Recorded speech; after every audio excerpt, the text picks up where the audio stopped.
It's a perfect weather to stay home and make a pot of gumbo. Janet Wellsbaugh is a local cookbook author, and she's live in the kitchen showing us her delicious chicken gumbo recipe. Yum. Yum, for sure. I've been eating some. It is fabulous, Janet. Love it so much. Thank you so much. How hard is it to make for some folks that aren't too skilled in the kitchen? Easy peasy. Easy peasy. It's basically your carrots, your celery, your onion.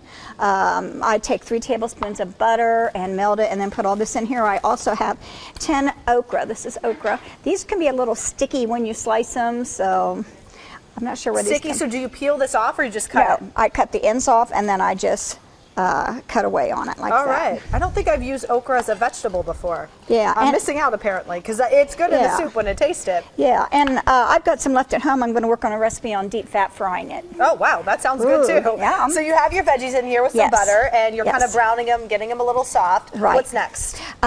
Next we can put in, actually I brought 1 thing of broth, and this is gluten-free, and this is actually made with my broth from home. Okay. And so I go ahead and I just dump at least 1 of these in. Basically you should use 2.5 cartons because this is a little hard to transport home. I only brought just a little bit. So obviously we get that chicken stock in there. Yeah. Make it a little soupy, and then we add and then the good stuff. You would add a can of the 28-ounce can of the tomatoes. Petite diced tomatoes. Yes. Okay. And because you're using tomatoes, I tend to always put a little pinch of sugar, just a little pinch for the acidity of it. And then the chicken, I took 2 chicken breasts, browned those in the oven with olive oil, salt, pepper, and a little bit of pinch of thyme on them. And then the rice I cooked up, and I have 2.5 cups of rice in here. So basically we would just dump all of it in. So you already cooked the rice, already cooked the chicken, put it in, and then how long should you let it simmer? I let it simmer usually about 40 minutes, but because this is all ready to go, it won't take 40 minutes. Maybe if you have the lid on, maybe about 20 for everything. And this is the finished product over here. I'm going to get another scoop into my my grater's container.